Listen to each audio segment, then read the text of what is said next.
Slow down. Okay.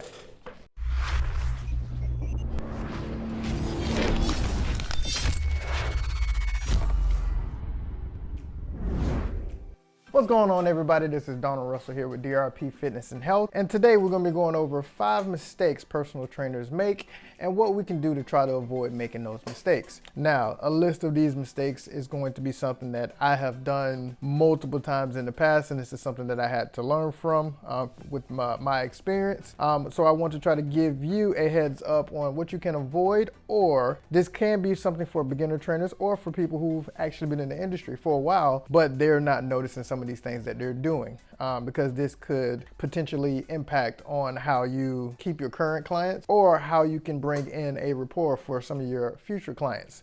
So before we get started, make sure you like and subscribe and leave a comment in the box below if you want me to talk about any other videos that's not only about personal trainers, but that's fitness and health related or that's sports related. Let's get into it. Some of these mistakes are not in a certain order. I'm just listing out 5 mistakes that I see from a common standpoint. First mistake is giving your clients too much information too early. So in a given time, when you do have a client who first comes in, of course, we want to make sure that they know everything that they need to be successful or to reach their goals. And this can be from nutrition, hydration, the type of workouts they need to do, what are they doing on their off time, and also some of the stretching techniques. All of these are great components to have and great information to give our clients, but what we want to be careful of is how much that we're actually giving them in a specific time frame. So the last thing I want to do is tell my clients that they need to make a drastic lifestyle change, and that means cooking every single day or a couple times out the week if they do not do that in the past, giving them stretching techniques that they need to do morning and night, changing our whole entire workout plan and having them study what we're going to be doing and what they need to read the night before, and telling them they need to drink half a gallon or a gallon of water a day. These are drastic changes that we're asking people to do, especially if they do not have any type of background in the fitness health industry or just fitness and health in their particular lifestyle, and if they're not, or if they're very sedentary, which is just they don't do anything at all. They're a beginner, so let's not overload them with so much information that they're trying to take in that it just becomes a nightmare of thoughts throughout the day, because this can build a lot of anxiety for them, and that's the one thing that we want to try to avoid. So we want to give them little pieces, or for what I do, I give them little things that they can try throughout the day, throughout the week, throughout the month. One of my favorite things to do, I like to hit them with 2 different things, and that's usually going to be hydration and stretching. And these 2 things I've always found with my 10 years experience is that they can attack these 2 things and build a consistency, a routine to help them accomplish their goals throughout the day. One thing is I'll try to make them, as soon as you get up, let's drink a bottle of water. Let's get the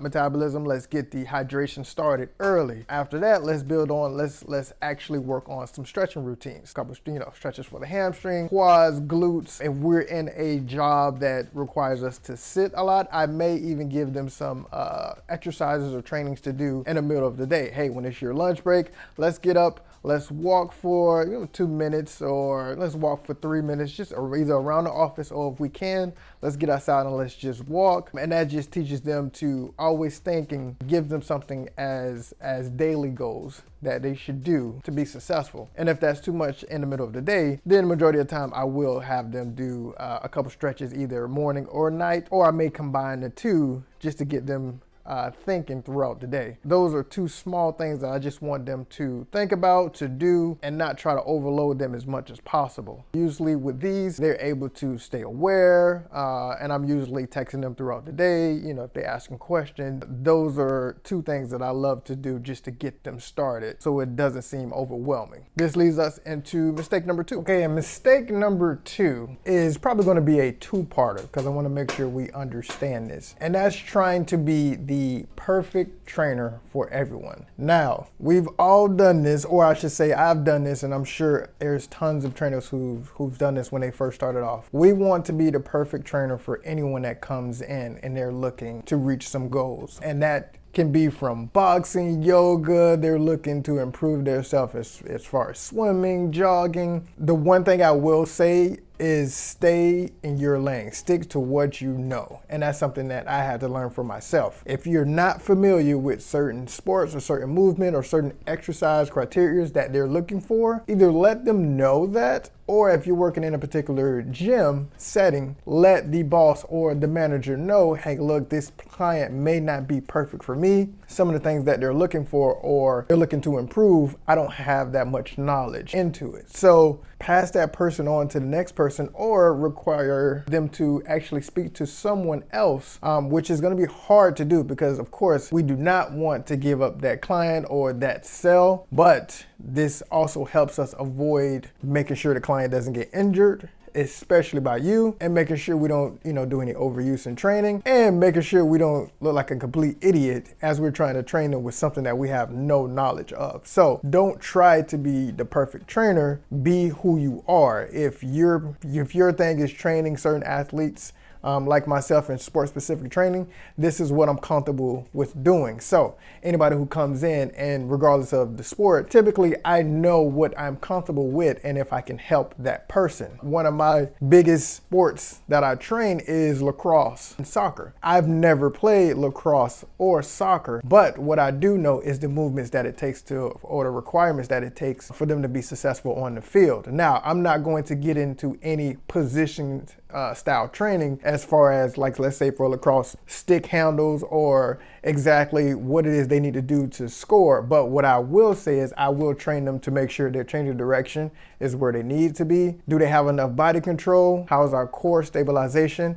And how strong is our core in general? And then our hand-eye coordination. And these are just some of the small things that I know I can train for any sport particularly. But what I'm not going to do is go with somebody who's looking for something that I'm not comfortable with and still try to train them, or try to look up something to find an exercise that they can do just to wow them and show them that I am that trainer that they have to go with. That's where people get hurt, and that's where you can destroy your reputation. So be careful of that. Stay in your lane, stick to what you know. You don't have to be the perfect trainer. You just have to be a great trainer for not only for yourself, but for that particular person. All right, stay in your lane. Mistake number 3 is a big one. And this is something, again, I also had to learn to as well, but I was actually pretty comfortable with taking some of this information in. And that is, be comfortable with taking criticism.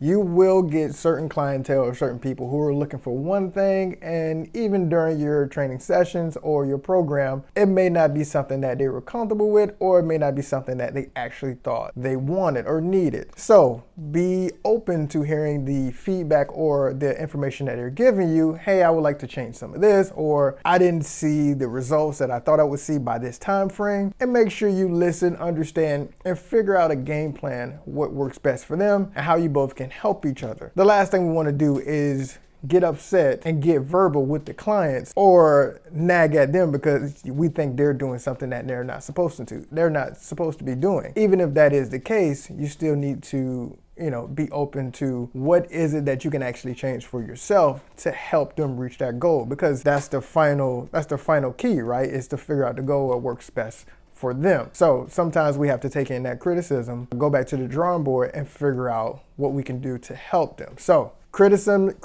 is, we're in the business of taking it, listen to the feedback, come up with some more information and some more goals that can help them. And majority of the time it works best when you guys do have a relationship where you can talk and listen to each other. And even if you need to give them feedback on what they can do, you can help each other reach the potential that the client wants to get to. Don't be too over dramatic on what they say to you. Trust me, I've been down that road plenty of times, so take it. Mistake number 4, and this may be a more opinionated, well, all of this is opinionated, but this may be something that's more of a huge pet peeve for me. This is something I learned early on, which was good. But what I do hate seeing is the seated trainer. Nothing more than I hate is watching a trainer work with somebody who's a client of theirs and they're seated the entire time their client is actually moving, and there's no engagement, There's no questions. There's no, how does this feel? What is it that we need to change? What's the feedback? They're just sitting there counting reps. That's one of the most aggravating things I've seen when I'm looking at certain trainers.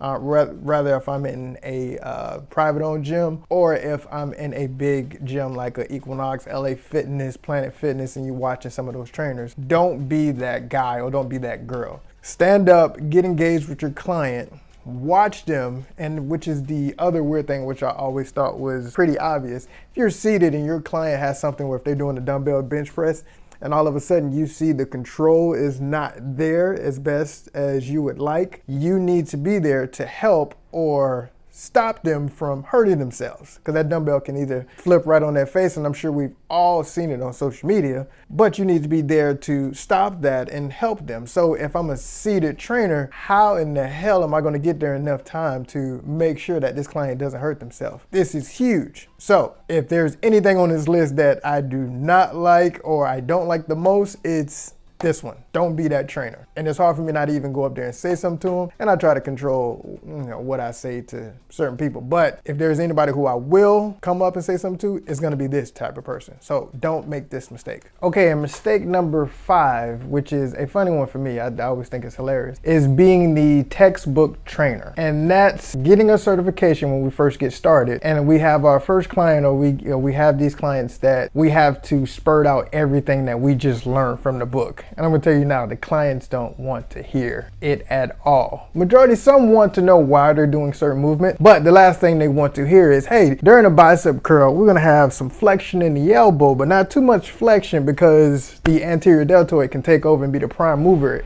and inhibit the bicep from curling up. Also, we wanna make sure we keep retraction in the scapula because that can have our shoulders go too far in anterior. We don't wanna hear that shit. They don't want to hear it. So make sure that we're describing the movements that we're doing and how we can help the client, and also make sure they're doing the correct exercise with the correct form. But we also don't want to waste their time. Time is money, and we're trying to get results. So we want to make sure that we're describing what we're doing, but we're still having the clients move. That's the main thing. We want to keep their heart rate at a certain length, whether if you're going for time, if you have, if you're actually working for time, if they're training for 30 minutes, 45, we just want to make sure we don't cut them in half by trying to explain everything that they need to do. So don't be that guy or girl.